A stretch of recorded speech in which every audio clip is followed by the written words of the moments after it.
Well, this is Dave Gaddis, and today is March 3rd, 2015. Today we're interviewing Bill Myers at his home here in San Antonio. So welcome, Bill. Glad to have you here. Glad to have you here. Well, why don't we start at the very beginning and tell us when and where you were born. Born in Bryan, Texas, Brazos County, not too far from here. Lived there until I went through Texas A&M. Okay. So why were you in Bryan? What did your parents do that?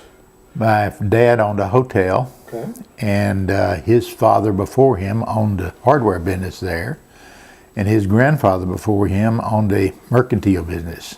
So a long-time Bryan. Long-time Bryan residents. Okay. And so then you went to Texas A&M? Texas A&M started in 1955, graduated in 1959. Actually, I was in the class of 59, but like most students, I graduated in January of 60. Okay. And what did you study? Economics. Okay. Started in civil engineering, thought I could be a good civil engineer. That was popular at the time. Chemistry, physics, and certain math courses changed my mind. And so tell us a little bit about A&M back in the 50s. Oh, it was a great school. Not near as great as it is now, but it was all military, all white, all Protestant. I mean, it was. I'm overstepping in there a little bit. And all male, right? And all male. It was a completely different school than it is now. Okay. Only 6,000 people, but like I say, all of them were military and all of them were male. I was very popular because I knew all the local girls, and of course the guys that come in from out of state or from around other parts of Texas didn't know any girls in Bryan. So my mother treated my fellow students to cookies and coffee at the house, and we arranged some dates for a lot of guys, and they are now married to them. But anyway, we had a good time at A&M, but let me assure you, it's a much, much better school now with women and much more academic stress and so forth. It's much better. Okay. So, just out of curiosity, what did you think about the woman being named the student? I think it's great. I think it's great. If we're going to have women in the Corps, they should have an equal opportunity to become the Corps commander. I'm surprised that one hadn't been the Corps commander before. Okay. My senior year, I was on the Corps staff in the Corps scholarship chair. And we started a program, a faculty advisory program, where we'd have faculty come into all the students' dorms at nights and counsel those that were having troubles. And so I'm familiar with how the Corps operates and familiar with how the Corps commander is chosen. And let me assure you, this young lady must be pretty sharp, or she wouldn't be the Corps commander. So it was 1960, you're a newly minted graduate. Did you go into the service, or? Well, the reason I was there until 60, believe it or not, I could have graduated in 59, but the problem is the Air Force, which at A&M you get commission if you stay in, couldn't take me in until April of 1960. So I said, well, wait a minute, why don't I just stay on and get a business degree while I'm here? And so my plan was then to get out in January and to go into the Air Force in April. But that's the reason that I delayed until 60, so to speak. I had the hours to graduate in 59, and they still call me in the class of 59. Okay. And so what were your duties in the Air Force? Oh, boy. I don't want to spend too much time on this, but I'm going to tell you a couple of little stories. At the time, I was in a flying program in my junior year, and they took all of us after we started training in light planes, took us all into Guyan Hall, which was the big auditorium there, all the pilot trainees, and said, look, we're no longer going to have a 3-year commitment for flying now. It's going to have to be 6 years. When they made that announcement, about 50% of us dropped out, thinking 6 years would be half of our lives. Probably the worst mistake I ever made in my life was to drop out of the flying program, but I made it. So I went into a program they called Active Duty for Training, which was a 6-month commitment with a follow-on of 3 years of active reserves. In the 6 months, they had no idea what to do with me. They didn't want to assign a trainee to me because they didn't know what to train me to do. So they put me in the gymnasium and called me the base athletic officer. So I played racquetball and handball with all the corps, all the leadership at the base. I got a water safety instructor badge from Bucket Waterfield, Sergeant Bucket Waterfield. I loved his name. And I was close to the chaplain, being a Baptist. At the time, I went to the Baptist church, and the chaplain was Baptist. And he said, well, why don't you go to the Baptist World Alliance? You know, we have in the Air Force a 4-day allowance for going to religious events plus travel time. So I went to the Baptist World Alliance in Rio de Janeiro, taking 9 days travel time and 4 days at the Alliance. About 4 weeks after that, it came time for my 6 days of annual leave that I was going to get in 6 months. So I decided to ask my boss what I should do. And he said, well, why don't you go to Europe or something? And I said, okay. So he signed orders to have me go inspect all the softball fields in Europe, ending up at the Olympics in Rome. So I did that in 1960, and that was just about all I got done in the 6 months of my active duty. From that time, though, I think you may already know, from reading that bio, I did spend 30 years in the reserve, retiring as a colonel. Okay. So after you did your 6 months, did you get a job or? I did. I went to Houston. Okay. I was driving a 1958 Corvette that I had purchased while I was in business in college. The Corvette had no air conditioning. Houston had nothing but humidity and heat. So I was sweating every day that I went to work at the Burroughs Corporation, which is an office machinery, selling small office machinery and computers. And my laundry bill was more expensive than my income, I think, because I was sweating so much in that unair-conditioned Corvette. So I got rid of the Corvette and got myself a Pontiac that was air-conditioned. I stayed at Burroughs Corporation for about 1.5 years, and one of the clients I had was a man named Schindler, and he owned a business called Hurricane Fence Company. And it was a large business that has chain link fences all over the country.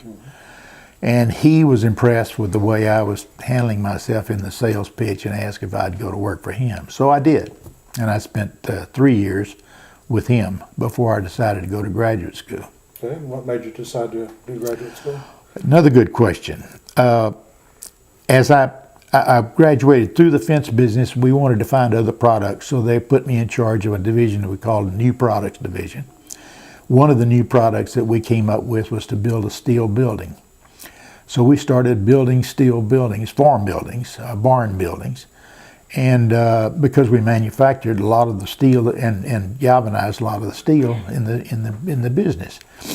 So I was selling these things like hotcakes and doing it's wonderful. And one day somebody asked me, "Did you get a permit to install that building?" And I said, "What do you mean a permit? What do I need a permit for?" So then I learned about subdivision regulations, permits, building permits, and all these kind of things. And I started saying to myself, this is pretty interesting. Why don't I learn a little more about it? So then I started talking to people about different ways that I could get involved in building construction and getting permits and all that. And I found out about city planning, who were the people that initiated all of this. So I applied to the University of Oklahoma. Okay. And within 3 months, I was accepted. I was completely amazed. I had to just drop everything and go back to school. This was 1964. Okay. So Professor Rogers admitted me as one of his 13 students in the class of 66 at the OU. Okay. You mentioned one professor. Do you remember any other professors? Oh, that were yeah, there? yeah. Bob Goins was a real close friend and a great professor. Bob Lear, another one. We could just go on through, but yes, I kept up with all of them. In fact, I plan to spend 3 days with Professor Rogers in about 2 months. Okay. How about classmates? Can you remember classmates? Oh, yes. You know Jim Duncan. You know, I don't know if you know Norm Standifer. Do you know Norm? Yep. Those are the classmates. Norm and I were roommates when I was at OU. So, and there were others. That Brad Gamble, you probably, many of them I would say you would not remember. But I've kept up with most of them. There's some of them that I would like to have known or kept up with that I have not kept up with. And a couple of them have died. Okay. Well, we talked before this about thesis. Did you remember what your thesis was? Oh boy, I put my outline for my thesis over there on the desk. It was something like planning criteria for developing housing in new towns of Oklahoma. Okay. And it's basically a statistical analysis of the housing market in Oklahoma and how they could be, how they should be aligned in new towns in Oklahoma. Okay. Almost worthless as I look back on it, but it met Professor Rogers' criteria and Lear and Goins, and so they put a stamp of approval on it. Okay. And when did you get your master's? 67. I graduated with the academic work in 66. Having started the thesis, but then finished the thesis on the job in Stillwater in 67. Okay. So my next question was going to be your first job, and I met a feller by the name of Richard Arms from Arlington, Virginia, at a national conference, and was very, very impressed with the way his planning program was going at Arlington. He had probably some of the most progressive zoning ordinances in the country. And he and I hit it off real well, and he wanted me to come in to be his zoning administrator. And so I told him that I would like that opportunity. However, in the meantime, now I realize I'm not a young twerp this time. I'm almost 30 years old. So I was offered a job in Stillwater, Oklahoma, as the director of planning, which sounds a little better than the zoning director. It really, when you think about zoning director of Arlington, was quite a bit more difficult job than planning director at Stillwater, but it was a wonderful, wonderful opportunity. And I learned more about planning in Stillwater than I would have ever learned in Arlington, Virginia. But I took the job, and it was an interesting job in that the city could not afford half of my $15,000 salary, but half of my $15,000 salary. So the university picked up the other.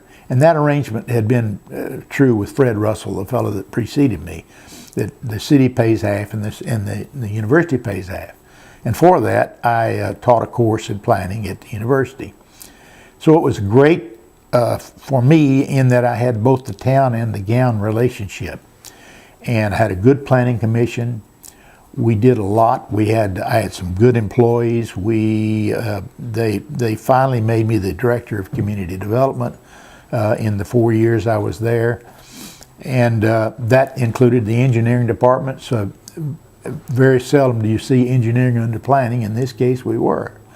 But that was a good learning experience for me. Any particular projects that stand out in your mind? Oh, or accomplishments? Yes, probably. We did an update to the master plan, which was needed. It was about 6 years old at the time I took over.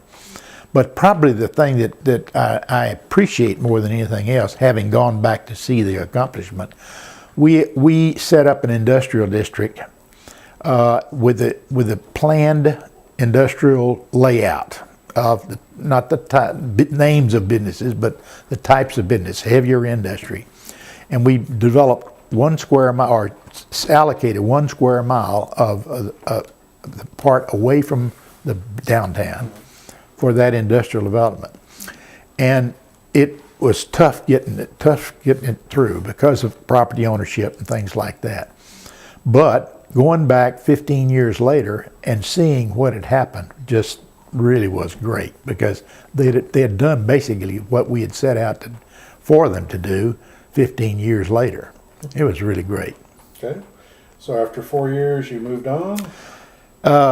Ellen and I married after the first year there, Okay. and we were both from Bryan, Texas. I dated her when I was at Texas A&M, and we both wanted to get a little closer to home. We didn't want to move to Bryan. We didn't want to be that close to the parents, but we wanted to get back home. I had made some good friends. I had been certified as a planner in charge by the state of Texas. Made some good friends in the state planning network. So I interviewed in Austin first. Found out that jobs in Austin, you were expected to work for less. So they couldn't get anywhere close to the salary I was making in Stillwater. So at the time, Bob Jameson was the director of the Alamo Area Council of Governments, and I came on down to San Antonio and interviewed him for a job and got the job as the director of planning for the Council of Governments. Okay. And so that was really another great decision on my part, although Ellen and I both love Austin for the rolling hills and the water, and it's a great city. We've just fallen in love with San Antonio and made a decision to stay here after about 3 years we were here, regardless. As you know, many planners progress by going bigger cities. And if I were going to stay in San Antonio, that couldn't happen. So I was very fortunate to have a career in San Antonio that took different jobs in the same area. Well, before we leave Oklahoma, you mentioned Council of Governments. We were talking earlier about the fact that you had known Bob Wagner from back then. How did you know Bob Wagner? Bob was the director of planning for Tulsa, and he and I got to know each other through the AIP Okay. organization when we were both officers in the. At that time, let's see, when we first started, it was Oklahoma, Arkansas, and Missouri chapter. Then it became the Oklahoma and Arkansas chapter, and Bob and I became good friends then, and he became a real mentor for me. Okay. And a close personal friend. And he and his wife, Bob was also a reserve officer, and he and his wife visited in the house several times when we were here in San Antonio. And we stayed good friends and stayed in contact, Christmas carding each other until the last 2 or 3 years. Well, Bob just had his 90th birthday. So That's great. That's wonderful. But about to lose. Oh, well, you brought up AIP. So how did you first get involved in AIP? Well, there were several people in Oklahoma that said I should try to become a leader in the Oklahoma chapter since I was a planning director. And I did, and I became the vice chair of the Oklahoma chapter of AIP at the time. Okay. I think it was about, I don't know, 69 or 70 when we went to APA. I don't remember exactly when it happened. But anyway, at that time it was AIP, and we were called AICP, Certified A. Is that right? No, actually, AIP had 2 levels of membership. If you were a full member of AIP, you had passed the exam. That's and all it. that stuff. That's it. And so I assume that you went through the exam. Yes, but the exam was not written Right. as it is now. The exam was an oral exam. We went to Arkansas and met with the board, and they just started shooting questions just like you're shooting questions, and they could ask me anything they wanted about planning. Thank God I had been the planning director and had gotten this experience that I'm telling you about in pretty well all phases of planning. So I can't say that I passed with flying colors because they helped me out. They cheated a little bit and gave me some hints. But anyway, I did. I met their expectation, and I was certified as a planner. Okay.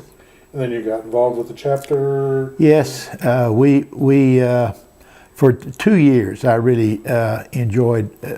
I was the newsletter editor and as the assistant chair. And there was chair. Bud Heiser was the chair of the chapter at the time I was there. But I enjoyed that relationship with the Oklahoma chapter. Just out of curiosity, did you ever get involved with ASPO, the other? Oh yeah, Okay. oh yeah. At that time, Professor Rogers always told us, said, You couldn't pick a better profession. The ASPO meeting is in April, and the AIP meeting is in October. And you make sure that when you sign up for a job that you haven't paid your way to both conferences. So anyway, I did, and they did. And so ASPO we went to in April, and AIP we went to in October. Okay. You happen to remember some of those early conferences? Oh yeah, sure do. There was a fellow in graduate school with me named Joel Smith, who has since died. And Joel was a helicopter pilot in Vietnam. After Vietnam, he had become a helicopter fertilizer person. He fertilized property with helicopters in Honduras. And somehow he got to be in graduate school. I don't know what caused him to get out of the helicopter business, but he kept his pilot's license. And he and I, he invited me to go with him to several conferences. Pittsburgh, I remember for sure. Washington, D.C., I remember for sure. And he prided himself in being such a good pilot. And it was just, I was taking pilot lessons myself at the time, and it was very interesting to find him one day going the wrong direction in the aircraft. And so I had to say, Joel, where are we going? Aren't we heading towards Washington? And he finally woke up and realized that his compass he was not looking at his compass. But anyway, yes, we went to Pittsburgh, we went to San Diego, we went to Washington, we went Boston. Oh my gosh, I don't remember all of them. That's a long time ago. Okay, well, you came down to San Antonio, and Yep. you're working with the Council of Governments. Right. Any particular projects with the COG that stand out? Well, yes, we as you know, COGS have no legal authority to pass ordinances and that kind of thing. So we did a land use plan for the Council of Governments, but it's simply an advisory plan. You can't force anybody to do anything with a land use plan. But Mel Goodwin was my primary assistant, and he and I worked for a good year and a half trying to get out a land use plan for the region. We did probably the most we got accomplished was through what was called the GARC, the Government Application Review Committee. And what it did was it required the Council of Governments to be get approval of them before any federal grant was given for major projects. And I don't know if that function still is, I don't think it's that way anymore, because I know we have MPOs and things like that now that handle different levels, different areas. But at that time, all the projects had to go through. And I remember many of the projects that we took a great deal of effort and a lot of politics, especially those dealing with big land projects that wanted HUD financing. One that standed out was the one that called San Antonio Newtown, or San Antonio Ranch, San Antonio Ranch, Newtown. And it was very controversial. And the best thing we did was we could not prevent the developer from developing, because he was a very powerful attorney and judge from south of the Corpus Christi area. But what we did require was a double-line sewer, which was the first time it had ever been done in this region, because the property was over the Edwards Aquifer. And that they pretty well kept that tradition up. Anytime somebody goes in over the aquifer, they put in double-line sewer. So if the original sewer breaks, there's another one there. Those are the standout things that I remember. There were a lot of little things that we did that we worked with the transit system fairly closely, trying to do transportation projects. We had a grant application we helped with, trying to get a rail system for San Antonio. We didn't get it. Atlanta beat us out. These are all projects in the 70 to 74, 1970 to 1974 era. Okay.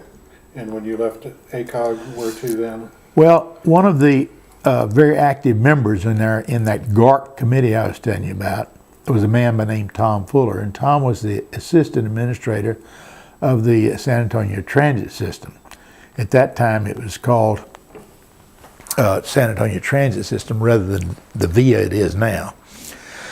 And Tom and I got close, and Tom said, Bill, we need a planning program at San Antonio Transit System. And with circumstances at the Council of Governments like they were, and me wanting to stay in San Antonio, I knew I was not going to be there forever. So I said, let's go. And they had just built brand new headquarters on Myrtle Avenue, and I had a wonderful, beautiful view right out my office, great setup, and I really enjoyed working with the transit system. We did lots of fun things there. We set up the first handicapped transportation program.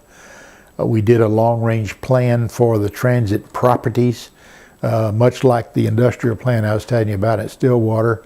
And it's wonderful to go over there and see it developed almost 100% the way we designed it in that would have been 76 is when we produced that plan. So my experience at the San Antonio Transit System was well worth it. At the time, we were going through a major transition. And the major transition was to go from a San Antonio Transit System to a VIA system, which was a tax funded system. And Tom Fuller fell out of grace with another active person in the business. And so Tom and I both exited at about the same time, 1978, which is when I went back to active duty on the Air Force, which again stayed right here in San Antonio. Okay. So you've been in the reserves all this time. What Yes. were your duties in the reserves? Well, it started out, I was coming from this background of being a base athletic officer, had to go somewhere. And with the degree in planning, the Air Force figured that what I needed, the only planning function in the Air Force is in engineering. So I started as an engineer here in San Antonio at Kelly Air Force Base, and later went to an aerial port squadron. And then finally I met a General Gordon Blake. And Gordon and he was a lieutenant general in the Air Force, retired, and he lived in Universal City. And he said, Bill, the Randolph and the Air Training Command need a planning director, and that's your field. So you ought to go active duty and help in this round of closures that we've got going on now. And this is back in the Carter administration, and they were just going through the first early rounds of closures. So I said, yes, I'll do that. Let's do it. My time had come at the transit system. So in '78, I went with the Air Training Command and worked primarily with Randolph at first as a reservist. But then in 1980, my active duty tour was up, and my boss said to me, Bill, I think you ought to just go on active duty and just stay on active duty. And I said, well, General Elkhart, can you assure me that if I sign up to go active duty that I'll be able to stay in San Antonio? And he said, Bill, I can't assure you of that. You're in the Air Force.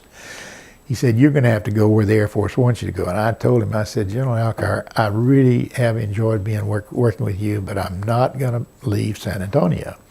He said, well, Bill, would you stay if I just made your job a civilian job? And I said, well, now that's a different deal. So then I became a civilian planner for the Air Training Command, which at the time was called Air Training Command. Now it's called Air Education and Training Command. And their headquarters are at Randolph. I worked there from 1980 to 1990. And we did lots of good stuff. We had 15 bases at that time. We were closing them as we were going. We were down to 13 when I left in 1990.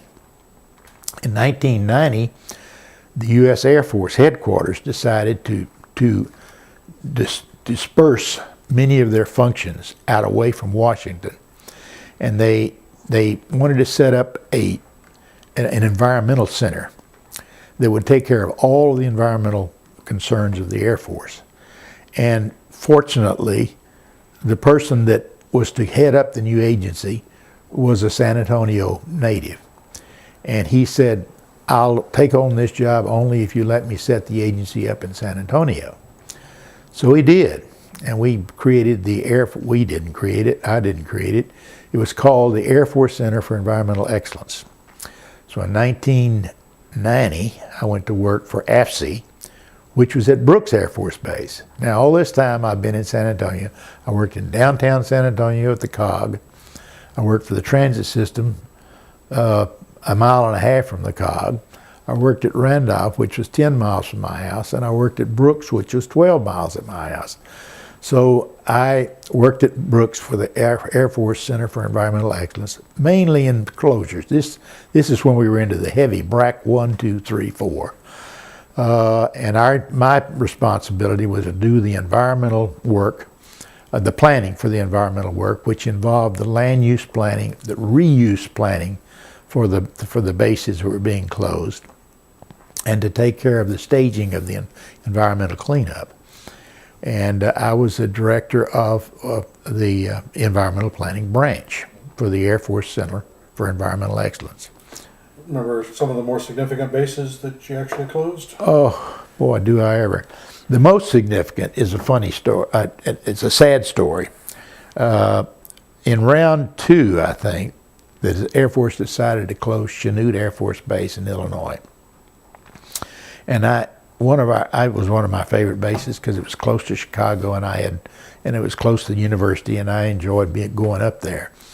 So anyway, we got very involved with closing Chanute. And sure enough, the Air Force in its wisdom decided to move all of the training courses from Chanute to Lowry Air Force Base in Denver, Colorado. So we got heavily involved in that. Fortunately, Chanute has done the city there has done a good job of converting that to an industrial facility. But what happened was, in round 3 of the closures, we closed Lowry Air Force Base. So the Air Force spent all that money to move all this training program over to Lowry Air Force Base in Denver. And then we closed the Lowry Air Force Base. But since that time, the other one, the sad one that was closed, was Williams Air Force Base in Arizona and Phoenix. And it was closed because of there was a mobile home park off the end of the runway in Phoenix that was primarily senior citizens. And they were at home all day, or a lot of time. And they complained a lot about Air Force flying over their mobile homes. So in round 3, I guess, of the closures, we closed Williams Air Force Base. Yes, those were sad times, because you hate to see one go. You understand that the reason is to save money, but you hate to see good relations and so forth just vanish. And actually, San Antonio suffered from a few BRAC closures too. Have they ever? You know, at Brooks, we were at AFC at Brooks for about 10 years, and I retired there in 2001 after being there from 1990.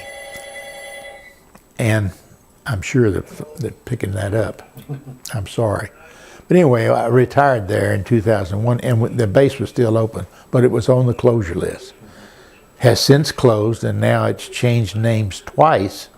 It became the Air Force Center for Engineering and the Environment, and in about 2002, and they moved to Kelly, which had closed, but the main facility on Kelly was still open, and the Air Force leased it back from the city. Okay, so you retired in 2001? Right, 2001. Did some consulting at first, quite a bit of consulting at first with the Onyx Group from Washington, actually Arlington, and I enjoyed working with them a great deal because they were 100% focused on planning, and after a while it got to be work. So I asked them to change my contract where I'd work no more than 20 hours a month. And that worked out fine. We worked for, I guess from 2002 till probably 2008, like that. And they were nice enough to send me to the conferences, and basically I was doing marketing for them. Did one project, big project at Randolph Air Force Base for them. We did a master plan for the personnel center there. which is a major function of that's located at Randolph. So that was the only planning consulting experience I had, other than, as I mentioned to you earlier, a nonprofit that Wendell Davis and I set up in about, I guess it was 2006, 2007, somewhere along in there. We at first just met just to more or less have friendship.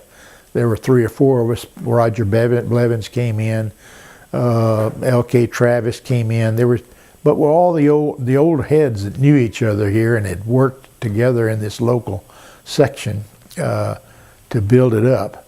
So we just picked them up one by one, and now we've got probably 8 or 10 of us that are working to do nonprofit work for planning consulting. Well, let's talk a little bit about the San Antonio section and your involvement. Well, my focus in APA has been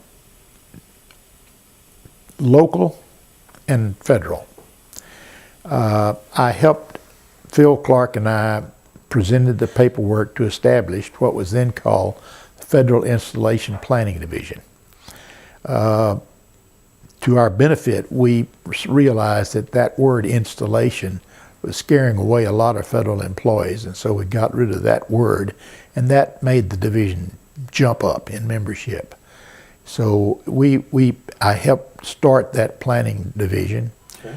Do you remember about when that was? That was in 1984. Okay. Yeah, and I've been with them very active since 1984. Been the director of the division, been on the division's council for several years, maybe 5 or 6 years. Was the assistant chair of the division's council, but locally I was a section director and was very active in 2 different national conferences here. But chapter participation basically has been only conferences. I've really not actively sought chapter officership, and have really not done much with the chapter. I've tried to put those efforts, any extra time I had, at the local section. Well, any people that stand out in the section leadership that made an impression on you? People that you thought did a really good job? Besides yourself? No, I don't consider myself. I was on and off as section director. I didn't. When we couldn't find young people to take the job, to give them the experience of leadership in local planning, we had to step in and become the director again. And but Wendell and I were always very active. You mentioned Monsiváis. He was not that active, but he was a good participant. This local section has really fallen off recently, and the leadership has been in place a little bit too long. We need to get some fresh blood. So what I've been doing is pushing the local young people to try to take a more active role in the local section. Okay. Well, we've talked about your long career, and you've mentioned a few mentors, but can you name some mentors in your career that? Well, Lee Rogers, of course, has been he's been my father figure in planning. He was a very early planner, one of the first graduates of OU, and he has been probably the one focus. The other one I mentioned has also been, we've kept in touch with Bob Goins. We've also mentioned Bob Wagner. Other than that, the people that I've been the mentor to have been like Jane Penny and others have been my inspiration in planning. Well, I was going to ask you about proteges or people that you've mentored. Oh, I've had so many young friends that I never have called myself a mentor. But they call me a mentor, which is interesting enough. It's a matter of just expressing care and concern and sharing knowledge with young people that are just getting into the field, and giving them the same good shots that I had when I came in. Sometimes you don't know the influence you have on young planners. I think that's I know that's true, and it's certainly true in your case, because I know you've been a mentor to many people. Yeah. If you had any advice to give to a young planner, what might it be? Oh, I hadn't thought about that question.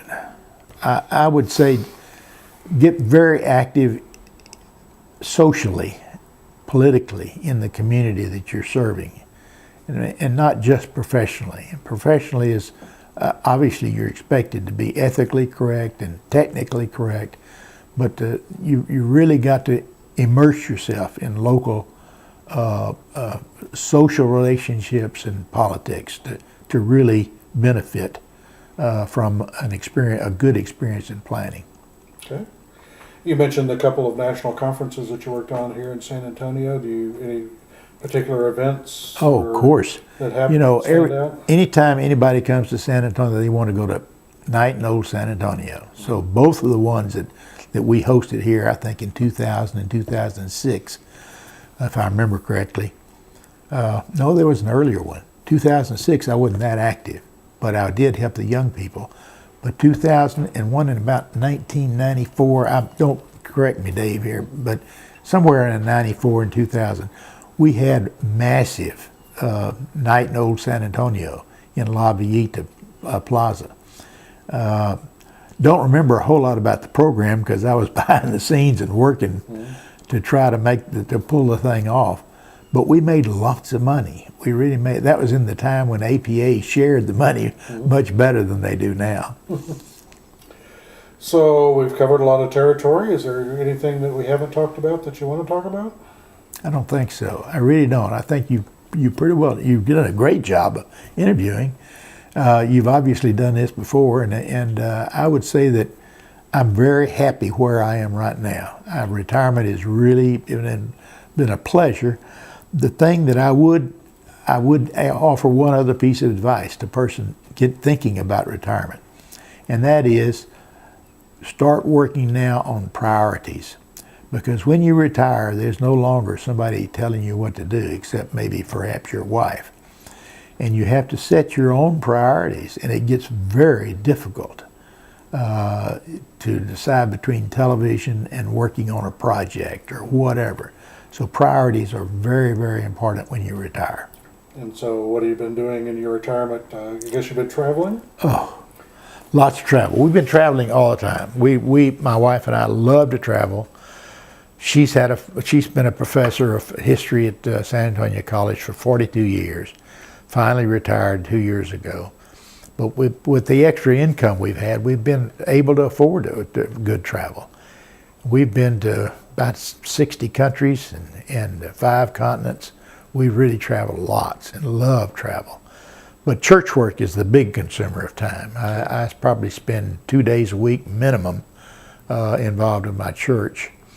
And exercise at the gym is another major priority. Then I've served on 2 hospital boards, serve now on the Texas Water Mission Board, which is a group that drills water wells in Honduras for people that don't have any water. I'm now working on to set up a local branch of the PTSD Foundation of America to help our veterans that come back with post-traumatic stress. So these boards and travel and church and exercise, I'm busier now than I was when I was working. Well, one of the things I did want to ask you about was other organizations or nonprofits you've been involved with, and you've ticked off several. One professional organization you haven't mentioned is SAME. You want to talk about it? Well, because of that engineering experience in the Air Force, I got active in the Society of American Military Engineers very early in my reserve career. Probably in about 1984, 85, I was pretty active. And by 92, after several local conferences, people liked the way I handled things, and so they nominated me to become a fellow of the Society of American Military Engineers. Had a wonderful indoctrination ceremony up in Boston at the oldest military unit in the United States. It was a wonderful, beautiful ceremony. took the family up and some friends. We had a great time. But the SAME, I'm still active to this day. I go almost every month to our meetings in San Antonio, and go to conferences, and have stayed pretty active. Okay. Any other organizations that we haven't touched on? No, that's it. APA and the Federal Planning Division, of course, of APA is where most of my energy went. Okay. And you mentioned church work. Any particular I've run across lots of planners who've been on building committees and long-range planning committees. Have you done that? Done it all. Done it all. In the Laurel Heights Methodist Church, I've been the chair of every committee in the church.